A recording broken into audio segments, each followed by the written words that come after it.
प्रधानमंत्री नरेंद्र मोदी 5 अगस्त को दोपहर 12:15 पर राम मंदिर के लिए भूमि पूजन करेंगे और राम मंदिर का निर्माण कार्य शुरू हो जाएगा।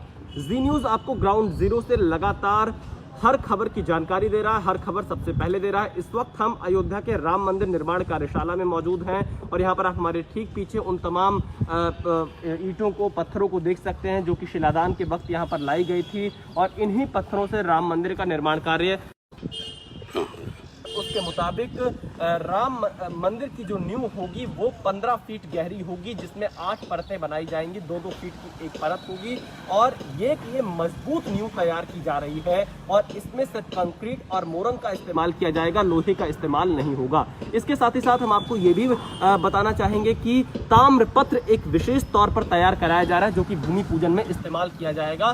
ताम्रपत्र में संस्कृत में वो श्लोक लिखा होगा, तारीख लिखी होगी, समय, नक्षत्र, मुहूर्त, राम मंदिर की पूरी जानकारी लिखी होगी और उसे भूमि पूजन के वक्त नींव में रखा जाएगा। यानी ये तैयारी की जाएगी कि वो भूमि पूजन में रहे और विशेष तौर पर इसकी तैयारी भी की जा रही है। इसके अलावा जी न्यूज़ के पास आज जो जानकारी है उसके मुताबिक 67 एकड़ में जो राम मंदिर परिसर तैयार हो रहा है उसमें से 10 एकड़ में ही राम मंदिर बनेगा और शेष 57 एकड़ में अलग अलग जो शेष अवतार मंदिर होंगे, नक्षत्र वाटिका बनाई जाएगी।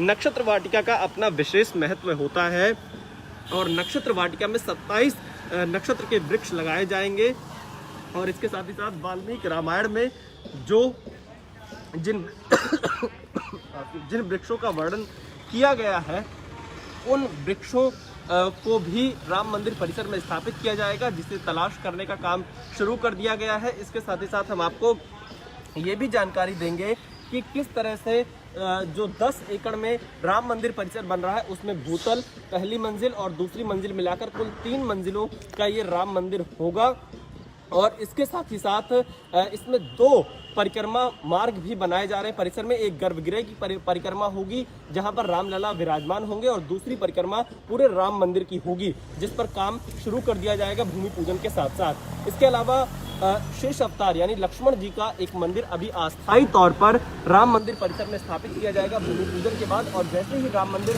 का निर्माण कार्य पूरा हो जाएगा 3.5 साल में, उसके बाद स्थायी तौर पर यानी परमानेंट भगवान लक्ष्मण का जो शेष अवतार मंदिर है वो भी राम मंदिर परिसर में बनाया जाएगा। यानी तैयारी यहाँ पर पूरी कर ली गई है। सभी तीर्थ क्षेत्रों की मिट्टी यहाँ पर मंगाई जा रही है, प्रमुख नदियों का जल मंगा लिया गया है और प्रधानमंत्री नरेंद्र मोदी जब इसका भूमि पूजन करेंगे तो उस वक्त काशी के कई विद्वान मौजूद रहेंगे। प्रोफेसर रामचंद्र पांडे, प्रोफेसर रामनारायण द्विवेदी और बीएचयू के ज्योतिष विभाग के जो अध्यक्ष हैं वो यहाँ पर मौजूद रहेंगे और वो लोग मंत्रों के साथ में, श्लोक के साथ में भूमि पूजन कराएंगे। लेकिन जी न्यूज़ के पास जो आज की सबसे बड़ी खबर है वो यही है कि राम मंदिर की नींव 15 फीट गहरी होगी और इसके साथ ही साथ 2 परिक्रमा मार्ग राम मंदिर परिसर में बनाए जा रहे हैं। गर्भगृह की परिक्रमा होगी, दूसरी परिक्रमा राम मंदिर परिसर की होगी और यही नहीं, इसको लेकर लगातार मॉनिटरिंग की जा रही है और खास तौर पर जो ध्यान रखा जा रहा है वो नक्षत्र वाटिका को लेकर। नक्षत्र वाटिका के पीछे क्या जो कॉन्सेप्ट है वो ये है कि जो लोग यहाँ दर्शन करने आएंगे राम मंदिर बनने के बाद वो अपने जन्मदिन के खास अवसर पर अपने नक्षत्र के हिसाब से जो पेड़ है वहां पर बैठकर ध्यान लगा सकते हैं, पूजा अर्चना कर सकते हैं और भगवान श्री राम के दर्शन कर सकते हैं। ये इसके पीछे का कॉन्सेप्ट। इसके अलावा वाल्मीकि रामायण में कई तरह के वृक्षों का वर्णन किया गया है, उन वृक्षों को भी सहेजने के लिए एक पूरी टीम लग गई है और उसी नाम के साथ में राम मंदिर परिसर में उन वृक्षों को लगाया जाएगा।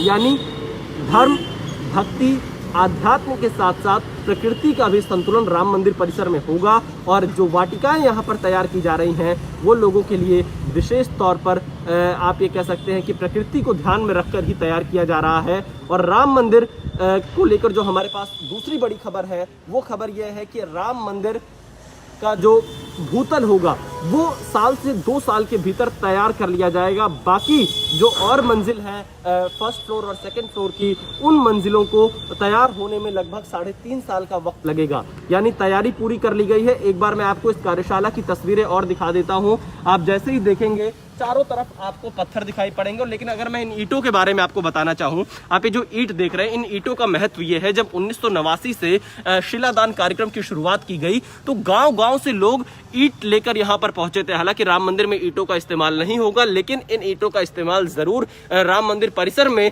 किया जाएगा, ताकि जिनका संघर्ष है उनके संघर्षों को याद रखा जा सके। आप देखिए श्री राम लिखा रहेगा, श्री राम शिला लिखी हुई है ईंटों पर, इसके अलावा श्री सीताराम लिखा हुआ है। तो ये देश के कोने कोने से लोगों ने, और इसकी शुरुआत पता है ₹1.25 के दान के साथ में हुई थी। देश के लोगों ने ₹1.25 दान देना शुरू किया था राम मंदिर निर्माण के लिए, और उसके बाद से ये कारवां बढ़ता गया और लगातार लोग इसमें आगे आते गए। और अब देखिए ये जो पत्थर आप देख रहे हैं, ये सब राजस्थान से पत्थर मंगाए गए थे, बंशी पहाड़ियापुर के ये पत्थर है, और इन पत्थरों से ही राम मंदिर का निर्माण कार्य होगा। और इन पत्थरों को तराशने का काम शुरू हो चुका है, क्योंकि राम मंदिर के निर्माण में किसी प्रकार के सीमेंट और लोहे का इस्तेमाल नहीं होगा, तो इसलिए ये पूरी तैयारी यहाँ पर लगातार की जा रही है। और हमने आपको ये भी जानकारी दी कि जो नया मॉडल है, जो आंशिक बदलाव किया गया है, उसके मुताबिक मंदिर में 5 शिखर होंगे और 161 फीट ऊंचाई का ये मंदिर होगा। और ये मंदिर आपको अयोध्या की आसपास की सीमा से ही आप इसके शिखर के दर्शन कर सकते हैं, इतना खास होगा। तो आगे और जानकारी के लिए, राम मंदिर की हर एक खबर के लिए, अयोध्या की कवरेज का मतलब जी न्यूज़, आप जी न्यूज़ के साथ जुड़े रहिए। और हम लगातार जी मीडिया के डिजिटल लाइव प्लेटफॉर्म से आपको जानकारी देते रहेंगे कि राम मंदिर में आगे क्या हो रहा है, भूमि पूजन की तैयारी किस तरह से है। प्रधानमंत्री नरेंद्र मोदी का मिनट टू मिनट कार्यक्रम आपको बताएंगे, और इसके साथ ही साथ ये भी बताते रहेंगे कैसे राम मंदिर के निर्माण के साथ साथ अयोध्या निर्माण की शुरुआत भी पीएम मोदी के हाथों होगी। Presenting B News app, available on Google Play and App Store. Download it now.